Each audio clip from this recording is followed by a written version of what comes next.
Assalamualaikum dan salam sejahtera. Bersama saya, Lieutenant Muda Pertahanan Awam Suraya binti Kamruzaman dalam Jakna APM bagi edisi 10 Mei 2025, iaitu sebuah rangkuman program, aktiviti dan operasi yang dijalankan oleh APM di peringkat negeri dan Institut Latihan Pertahanan Awam ILPA. Sama-sama kita saksikan.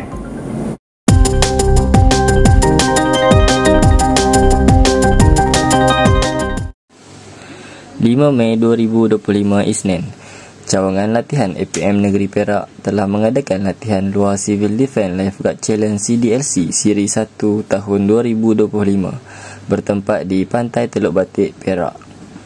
Sesi latihan ini dijalankan selama 3 hari, iaitu dari 5 Mei hingga 7 Mei bagi mengenal pasti dan menguji daya ketahanan dan kemahiran individu bagi pemilihan ke Civil Defence Lifeguard Challenge CDLC peringkat kebangsaan. Pada hari pertama, telah dijalankan sesi pendaftaran peserta, persiapan tempat serta sesi pemanasan badan iaitu larian 2.4 dan renangan 100 meter. Beberapa ujian juga turut dijalankan bagi mengenal pasti tahap kecergasan dan stamina individu. Seramai 40 anggota dari daerah-daerah di negeri Perak telah terlibat dalam sesi latihan pada kali ini.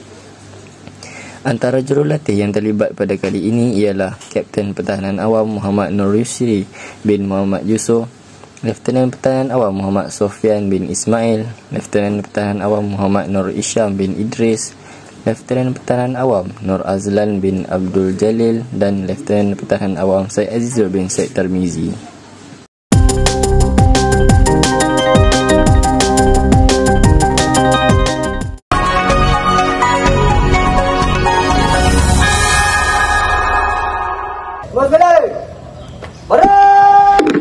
Assalamualaikum dan salam sejahtera. 7 Mei 2025, Rabu, Sekolah Menengah Kebangsaan Menerung Ajil, Terengganu menjemput APM Hulu Terengganu sebagai penceramah dan jurulatih kawat kaki PISPA. Anggota yang terlibat 1 kali pegawai dan 3 kali anggota dan lain pangkat yang terlatih telah terlibat sebagai jurulatih kawat kaki. Seramai 50 orang pelajar terlibat telah mengikuti asas kawat kaki yang terdiri dari pelajar tingkatan 1 hingga tingkatan 3. Objektif latihan kawat kaki ini adalah bagi melahirkan keyakinan diri dan memantapkan disiplin diri serta membina ketahanan mental dan fizikal pelajar-pelajar. Ia juga adalah sebagai satu simbolik untuk patuh pada arahan ketua selain membina semangat setia kawan di kalangan pelajar-pelajar.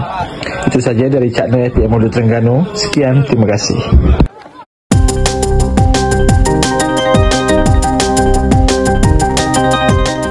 Assalamualaikum dan salam sejahtera.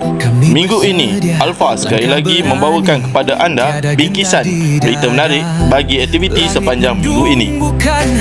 Minggu ini, Alfa telah menganjurkan latihan kemahiran First Responder Life Support My Aspapi pada 3 Mei 2025 bertempat di bilik kuliah Mutiara 1 Alfa. Latihan ini telah dihadiri oleh 11 orang My Aspapi Alfa. Sebagai barisan hadapan yang berperanan dalam menyelamatkan nyawa, latihan ini akan didedahkan kepada pelbagai teknik dan kemahiran asas dalam memberi bantuan kecemasan segera. Latihan ini merangkumi aspek penting seperti rawatan awal pada mangsa trauma dan untuk membuat penilaian keadaan mangsa.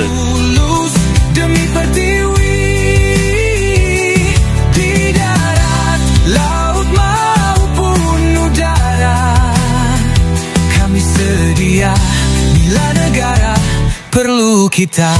Sekian daripada saya, Private Pertahanan Awam Muhammad Abdul Faik bin Muhammad Zaimi. Sampai jumpa lagi. Alfa memacu kecemerlangan.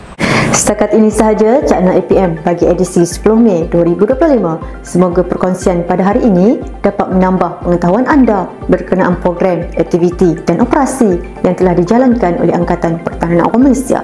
Terima kasih kepada APM Negeri dan ILPA untuk perkongsian video-video menarik pada setiap minggu. Jangan lupa like dan share Cakna APM. Assalamualaikum dan jumpa lagi pada minggu hadapan.